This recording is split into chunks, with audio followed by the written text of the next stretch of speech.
Salut les amis, bienvenue à tous dans cette nouvelle capsule vidéo de ma rubrique Dans l'oreille de JP Rock. Aujourd'hui, je vais vous présenter les nouvelles acquisitions qui ont rejoint ma collection de disques vinyles, donc principalement des nouveautés ou des rééditions. Voilà, j'espère que ça va vous permettre de découvrir et peut-être vous donner envie de compléter votre collection ou d'aller écouter l'album en CD ou d'une autre manière. Voilà, avant de commencer, générique.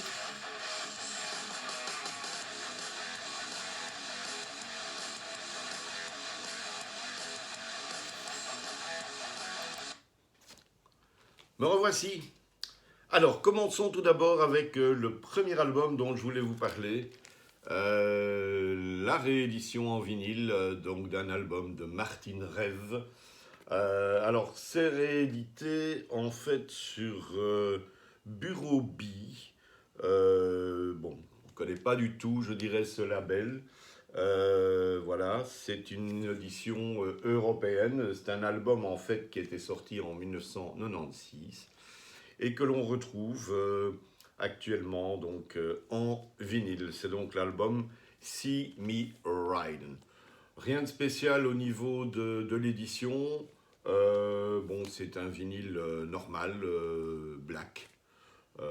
Voilà, donc simplement pour vous informer que cet album est disponible. Pour ma part, je l'ai trouvé chez Mediamarkt dans un bac de réassortiment, en fait de déstockage, pour la modique somme de 10 euros. À ce prix-là, il n'y a aucun souci, ça rejoint la collection JP. Autre album qui était sorti déjà, bon, il y a un petit temps, mais en CD, c'est l'album de Robin Trower. Alors, vous connaissez sans doute tous Robin Trower. Pour ceux qui ne le connaîtraient pas, on va dire que c'est du blues rock, classique rock. C'est un fantastique guitariste qui s'est fort inspiré du jeu de Jimi Hendrix. Alors, il est surtout connu par son hit et son album Bridge of Sighs, qui est un album réellement incontournable que je vous conseille vivement d'acquérir ou en tout cas d'aller jeter une oreille. Voilà, donc cet album est ressorti dans une édition limitée Gold Vinyl. Alors je vais vous montrer à quoi ça ressemble. C'est assez sympa. Alors bon, ici pochette antistatique assez classique, rien de spécial. Par contre le vinyle, le voilà. Le voici, le voilou. Assez magnifique. J'aime beaucoup en fait ce genre de vinyle moiré. Ça a vraiment un plus au niveau de l'objet de collection et quand ça tombe sur la platine, ça fait réellement son petit effet. Donc voilà, quand j'ai l'occasion de sauter sur ce genre d'édition très, très souvent limitée, je fonce. Voilà, Robin Trower, Coming Closer to the Day, un très bon album de Robin Trower, sorti en vinyle et donc disponible dans ce format depuis peu. Alors, je continue avec un style complètement différent.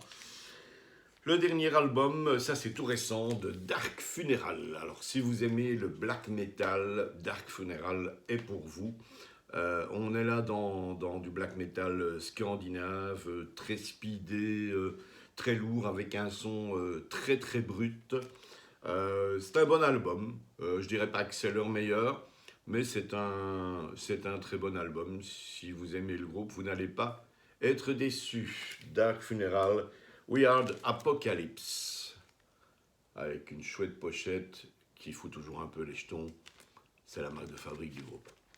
Voilà pour Dark Funeral. Alors, passons maintenant à un autre genre que j'affectionne beaucoup. C'est les BO, les bandes originales de films ou les soundtracks.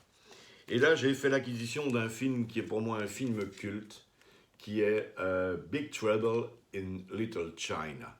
Alors, Ce film, en fait, est sorti il y a bien longtemps, dans les années 80, si mes souvenirs sont bons.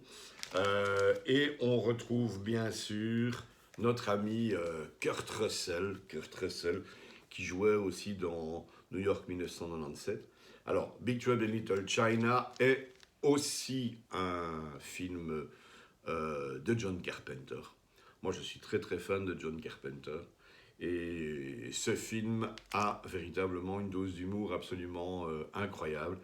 Et donc, très content que la bande originale ait été en fait enfin éditée.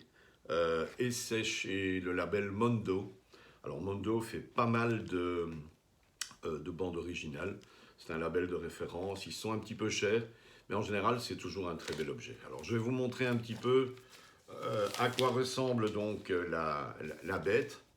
Alors ici, au milieu, c'est un gatefold. Voilà, un magnifique gatefold. Vous trouvez ici en fait l'insert. Bon, voilà, c'est toujours sympathique d'avoir ce genre de petites choses qui est très fréquent sur les pressages, notamment japonais. Alors, je vais vous montrer un des vinyles, s'il veut bien sortir, parce que ça c'est plus compliqué. Voilà. Voilà, c'est une version normale, noire, avec un sympathique macaron. Voilà, je ne sais pas si vous le voyez bien à l'écran. Voilà, Big Trouble in Little China. Je suis réellement très content d'avoir pu intégrer en fait cette bande originale de film de John Carpenter à ma collection. Voilà, c'est un double album. C'est un double album sur lequel on retrouve principalement la musique qui, comme dans la plupart de ces films, a été composée par le maître John Carpenter. Voilà.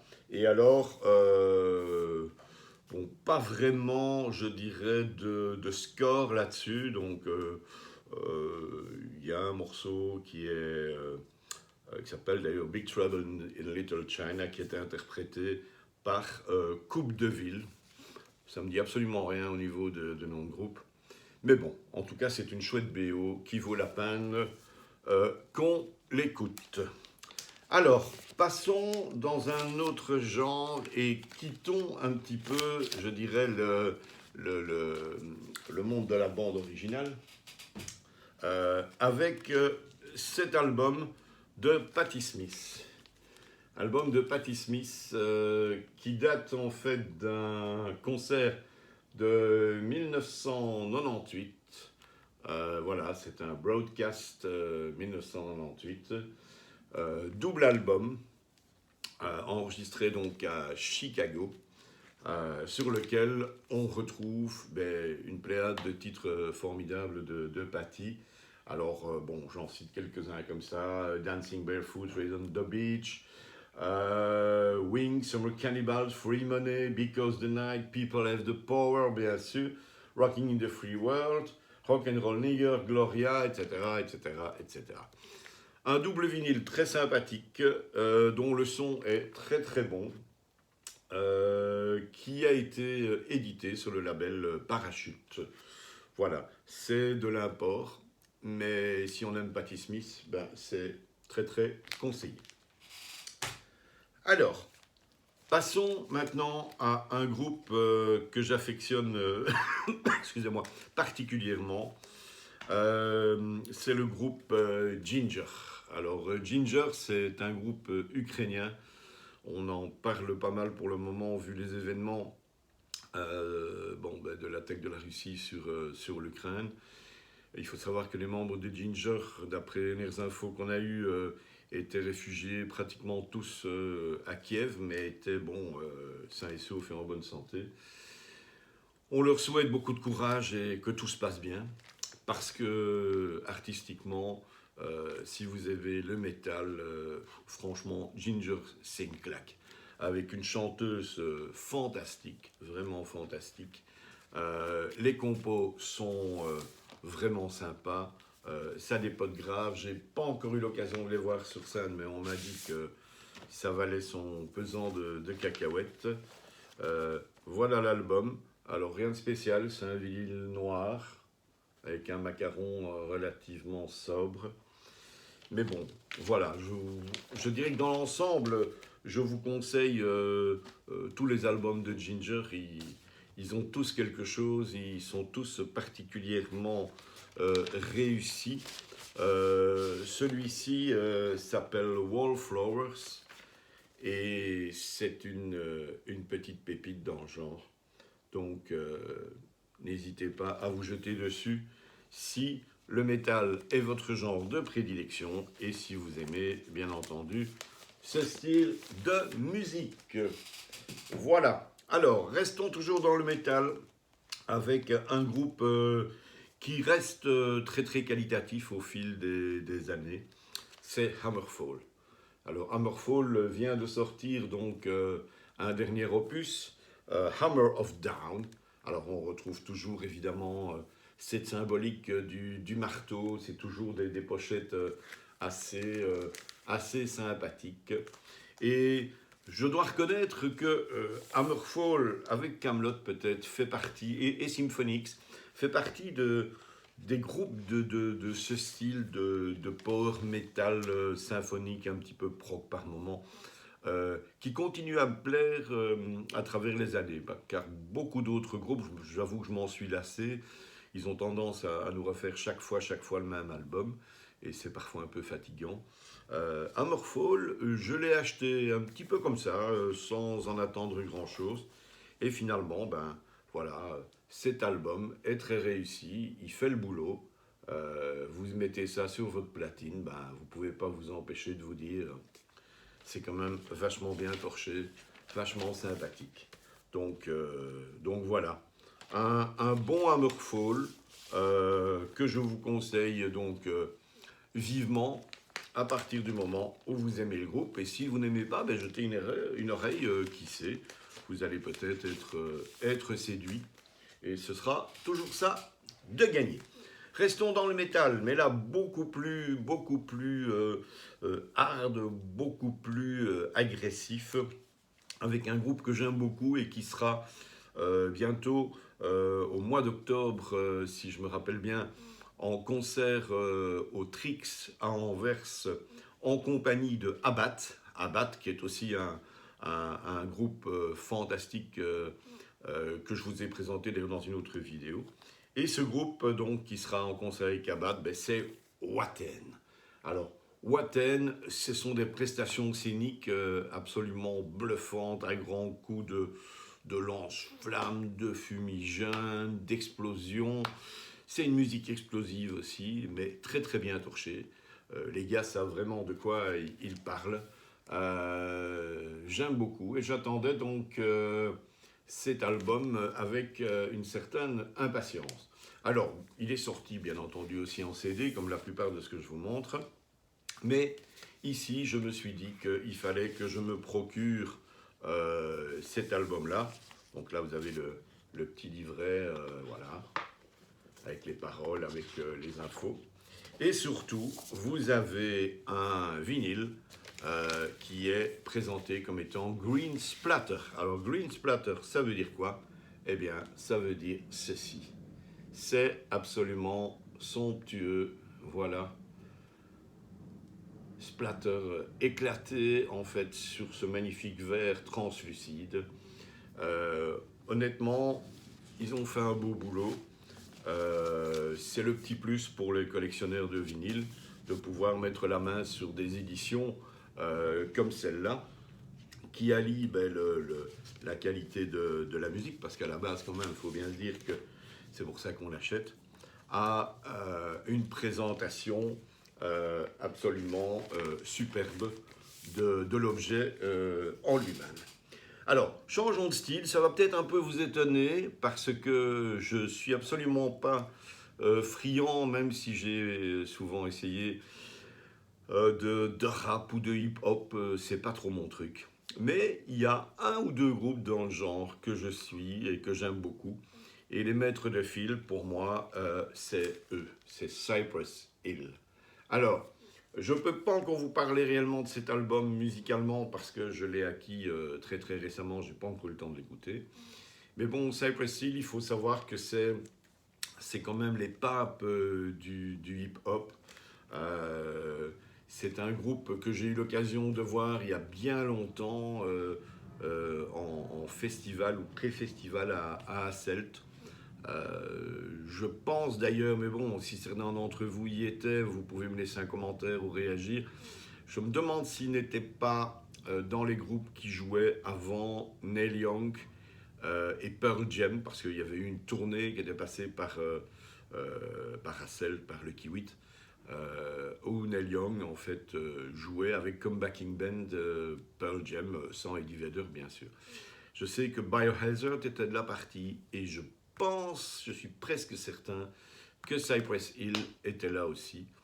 Et voilà. Et donc, un groupe que je reverrai avec plaisir, même si c'est pas mon style de prédilection, mais en général, leurs albums sont assez réussis. Donc, voilà, Cypress Hill, que j'ai acquis tout dernièrement. Alors, on fait un bond dans les styles. Et je vais vous parler d'un album d'un groupe qui était en concert il n'y a pas si longtemps chez nous à l'ancienne Belgique, pour lequel d'ailleurs j'avais fait un compte rendu de concert en capsule vidéo. Et ce groupe, c'est les Sparks. Alors, actuellement, plusieurs albums des Sparks se sont réédités, et notamment celui-ci, qui s'appelle The Selection of Ingmar Bergman, qui faisait partie des albums un petit peu atypiques des Sparks, un peu dans la lignée de ce qu'ils avaient fait avec Little Beethoven, parce qu'il faut savoir que, en fait, c'est une création, une composition qu'ils avaient fait pour un radio broadcast. Et donc, on retrouve sur cet album, ce double album, en fait, des compositions des Sparks qui sont vraiment très très sympas. Maintenant, il faut savoir que c'est entrecoupé aussi de petits dialogues en anglais, bon voilà, parfois en langue scandinave, etc. Donc, ceux que ça pourrait énerver, bah, écoutez d'abord. Personnellement, malgré ces petites incursions qui sont pas très longues, ben, on plonge quand même dans cet univers qui est assez sympathique et pour lequel les Sparks bon, ben, ont évidemment de très très grosses qualités pour créer une œuvre donc atypique mais sympathique. Voilà, The Selection of Ingmar Bergman par les Sparks. Il faut quand même se dire que The Independent et Record Collector mettre 5 étoiles pour cet album. Donc après, ben, ce sera une question de goût. Moi, je suis fan des Sparks et je suis très content de l'avoir acquis. Alors, repassons à de la BO de film, du soundtrack. Alors ça, c'est une réédition d'un classique du cinéma que vous avez certainement tous vu, ou si vous ne l'avez pas vu, ben, giflez-vous bien 2-3 fois et courez, cherchez ce film. Ce film, c'est The Magnificent Seven. Alors, extraordinaire film, extraordinaire western, qui a d'ailleurs eu droit à un remake, qui est pas mal non plus d'ailleurs, dans un autre style. Ici, ben, on retrouve bien entendu des acteurs absolument inouïs comme Steve McQueen, Yul Brynner, Eli Wallach, Horst Buchholz, enfin bon bref, c'est le gratin du gratin. Et on a ressorti donc cette BO qui est très sympathique, qui a été composée par Elmer Bernstein. Et la particularité de ce vinyle, une fois de plus, c'est qu'ils se sont fendus de faire un bel effort, puisque voilà, on est dans un vinyle jaune opaque, assez sympathique. En plus, je dirais, au niveau du prix d'achat, on est en dessous de 20 euros, donc ce qui pour un vinyle est un prix relativement attractif. Bon, maintenant vous allez me dire, bon, ben c'est évidemment une BO qui a quelques années derrière elle, hein, on est bien d'accord avec ça. Maintenant, bon, voilà, c'est pas parce que ça date d'un petit temps que la qualité n'est pas là et que ça ne vaut pas la peine d'être acquis. Donc voilà, The Magnificent Seven, une très très chouette BO à acquérir si vous êtes fan de ce genre de collection en vinyle.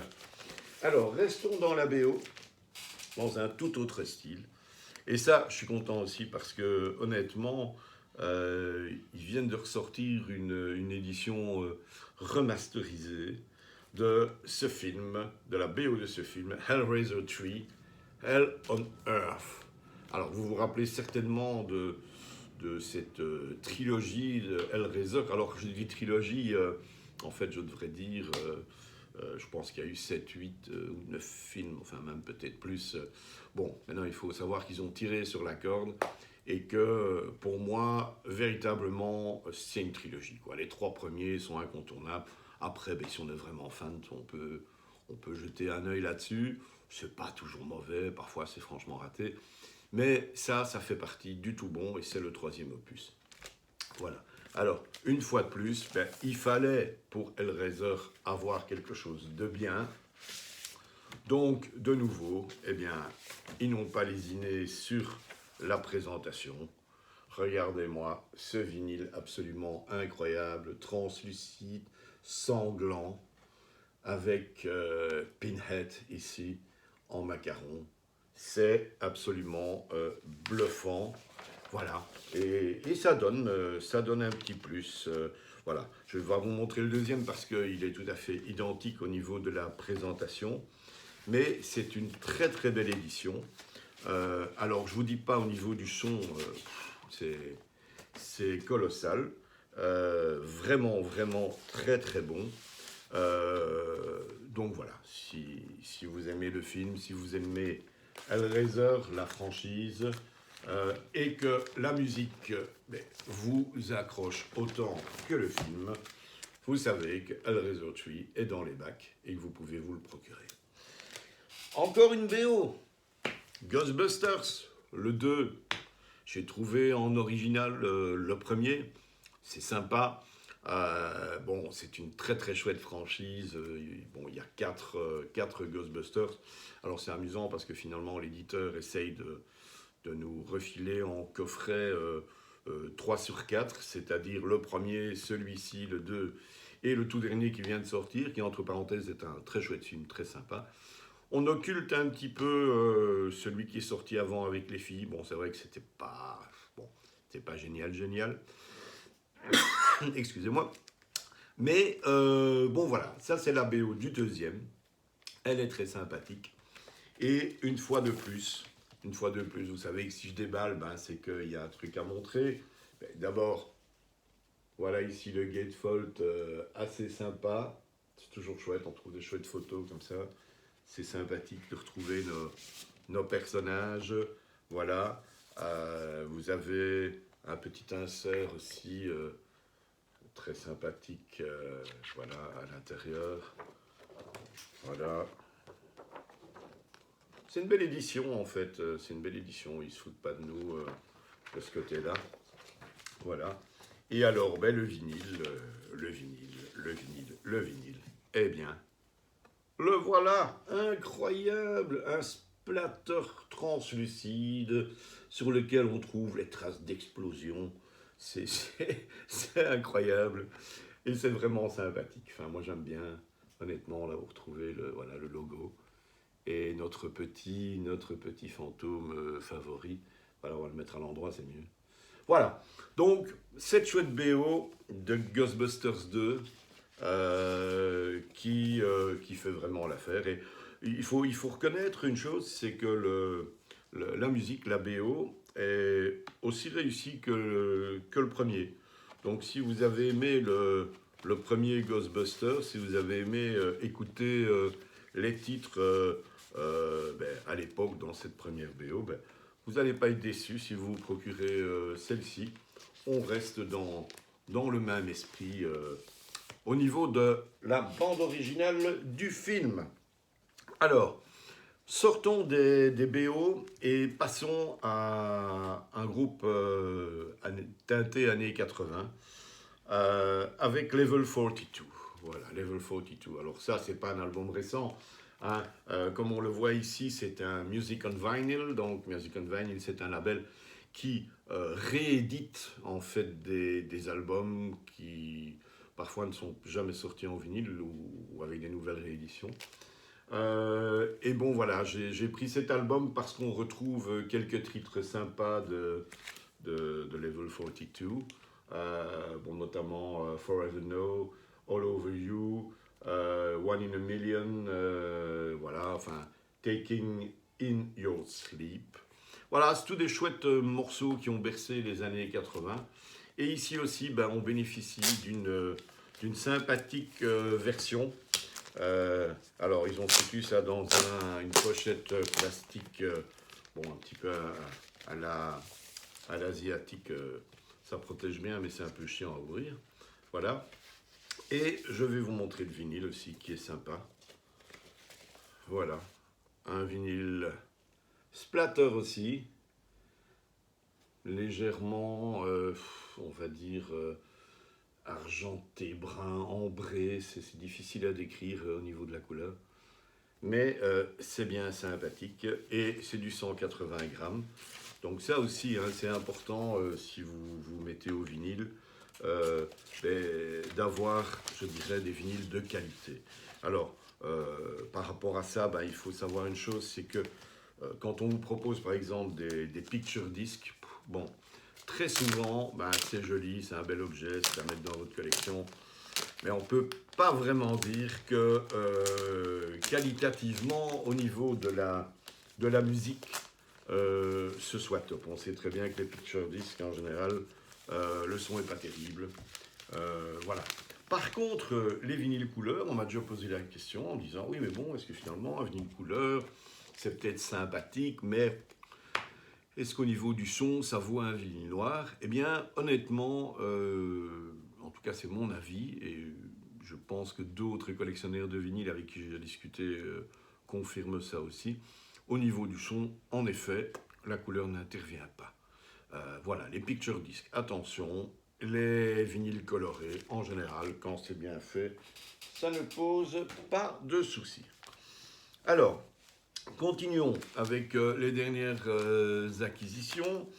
Ici, le dernier album, alors je dis le dernier album, mais il est sorti en 2021, mais c'est le dernier qu'il a sorti en blues, de Chris Stone, Kingfish Ingram. Alors, si vous ne connaissez pas ce bluesman, ce jeune gaillard, honnêtement, c'est son deuxième album.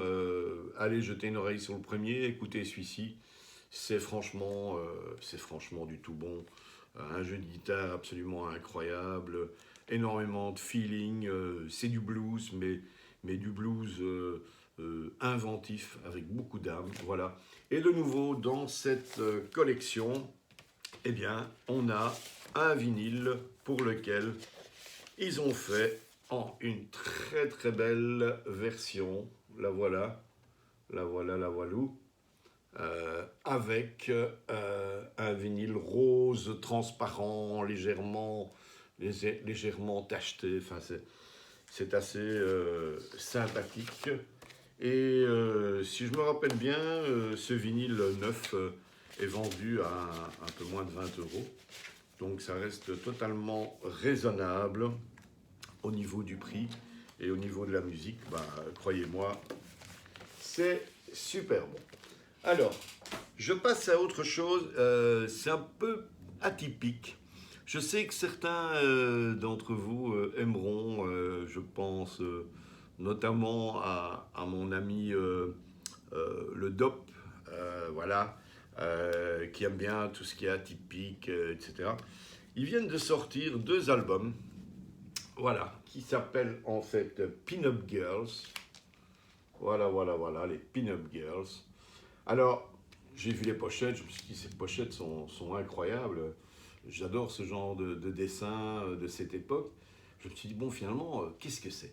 Eh bien, en réalité, c'est un label qui a repris les enregistrements originaux de pin-up. Alors, on va dire des pin-up, ce qu'on peut considérer maintenant avec le recul comme des pin-up. Des années en fait 50, 60, etc. Alors on retrouve là-dedans des gens comme Debbie Reynolds, Ginger Rogers, Doris Day, April Stephen, Josephine Baker, Julie London, Françoise Hardy, Marilyn Monroe, Mae West, Mitzi Gaynor, Connie Stevens, James Manfield, Marlène Dietrich. Enfin, c'est absolument incroyable de retrouver en fait toutes ces égéries qui ont chanté dans ces années incroyables. Alors, c'est différent, mais je peux vous dire que vous vous servez un bon petit verre, puis le soir, vous mettez ça sur votre platine. Eh bien, franchement, ça le fait. C'est toute une ambiance, ça témoigne d'une époque, et c'est vraiment très, très, très, très sympathique. Et comme de bien entendu, alors je vais vous montrer un des deux, je ne vais pas vous dévaler les deux, même s'ils sont différents, ben c'est édité en vinyle coloré. Voilà, voilà, je vous en montre vite un, pour vous dire aussi que bon, ben c'est bien foutu. Voilà, en voilà un en vinyle rouge, légèrement rosé. Voilà. Et moi, j'ai trouvé ces albums neufs à un prix franchement moins cher même que sur les réseaux de commande en ligne. Je l'ai trouvé chez MediaMarkt à 13,50 €.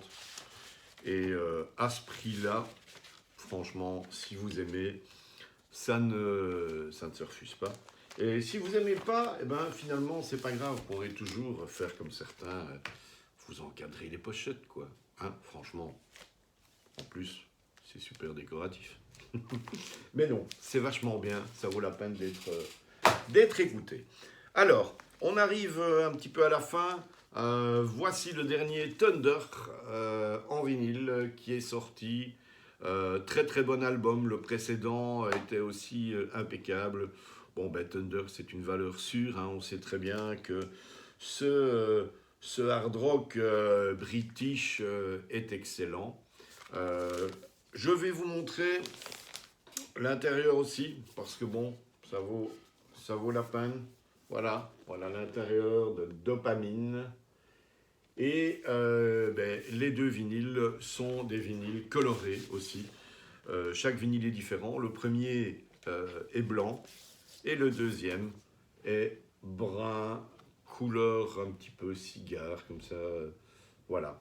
Bon, c'est un bel objet. C'est de la chouette musique. Donc, il n'y avait aucune raison que je me prive de cette version-là. Et honnêtement, quand on voit les pochettes d'un vinyle, c'est quand même autre chose que quand on regarde un tout mini CD. Je vous avoue d'ailleurs que les bouclettes des CD, ça m'est rarement arrivé de me dire, je mets le CD, j'ouvre le booklet, je lis les paroles, c'est chiant, c'est petit, c'est pas sympa. Avec un vinyle, on est quand même dans une autre démarche. Alors, un album récent aussi, c'est son tout dernier, un coup de cœur que j'ai eu pour cet album, même si, alors que j'aime bien l'artiste, ben, ses albums solo ne sont pas toujours réussis, eh bien, c'est le dernier, Lindsey Buckingham. Donc tout le monde connaît Lindsey Buckingham, l'ancien guitariste de Fleetwood Mac, voilà, qui a sorti aussi des albums avec son ex-compagne Stevie Nicks. Enfin bon, voilà. C'est un guitariste, à mon humble avis, très sous-estimé. Il fait des choses magnifiques à la guitare. Et je dois dire que pour cet album-ci, qui est intitulé tout simplement Lindsey Buckingham, il a fait des merveilles. Cet album est formidable. Il n'y a pas un titre à jeter. C'est vraiment du tout bon. Alors, je me rappelle plus, ben non, voilà, c'est un vinyle noir normal, de facture habituelle. 180 grammes, donc bien lourd. Et le son est formidable, mais les compos sont surtout impeccables. Franchement, bravo Lindsey Buckingham, qui sera bientôt en concert d'ailleurs chez nous au Capitole à Gand. Ben c'est ce mois-ci, mais je ne rappelle plus exactement de la date. Enfin, voilà, si vous êtes intéressé, vous trouverez ça facilement en faisant un petit peu de recherche sur Google. L'avant-dernier vinyle que je vais vous présenter, ben, c'est celui-ci. Weird.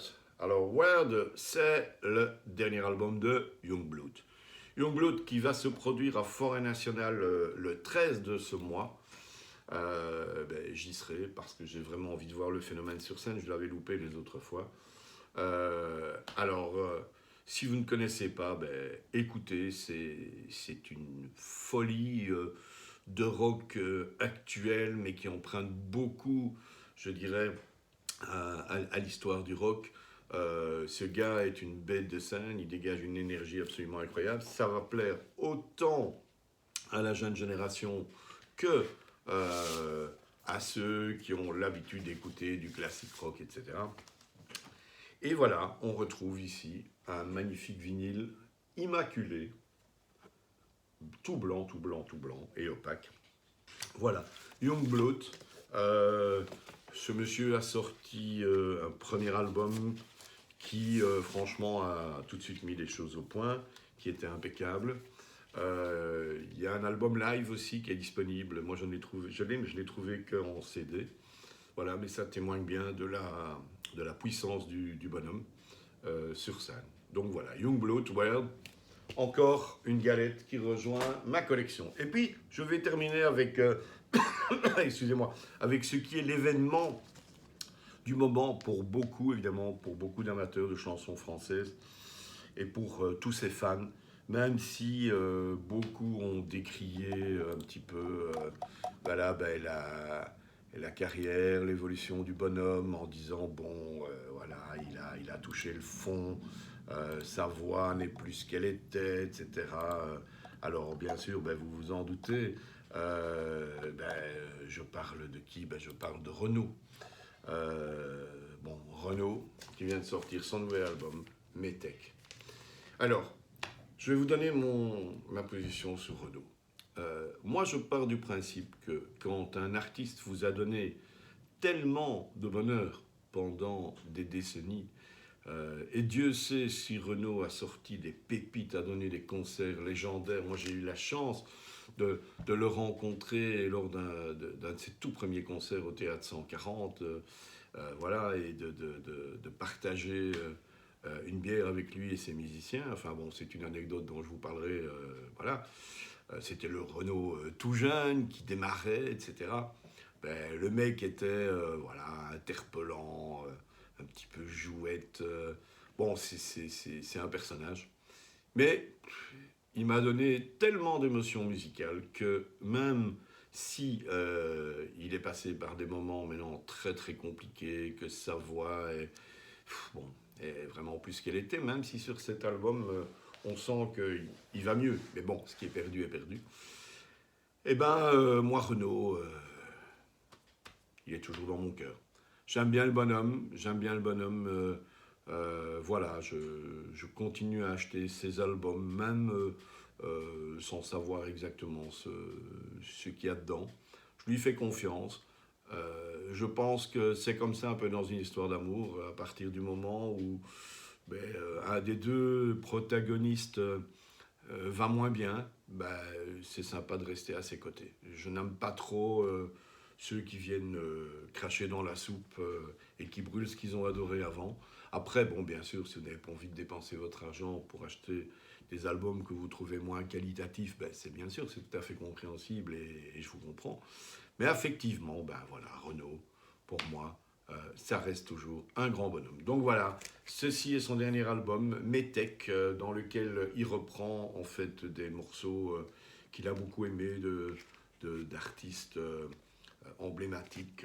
Alors on peut citer Georges Moustaki, Georges Brassens, enfin bon voilà. Et vous découvrirez tous les autres en écoutant cet album, Métèque de Renaud, qui est sorti hier dans les bacs et que je recommande à tous ceux qui aiment ce fameux mec qui a tant donné à son public pendant des décennies. Voilà, ça termine la vidéo d'aujourd'hui avec mes dernières acquisitions. J'espère que ça n'a pas été trop long et surtout que ça vous permettra à chacun d'entre vous de peut-être avoir pu découvrir l'un ou l'autre album et que ça vous a donné envie de les écouter ou peut-être même de les acheter. Voilà, c'est le but. Le but, c'est de partager avec vous des bons moments et ça n'a pas de prix. Voilà, portez-vous bien, prenez soin de vous. Je vous dis ciao et générique.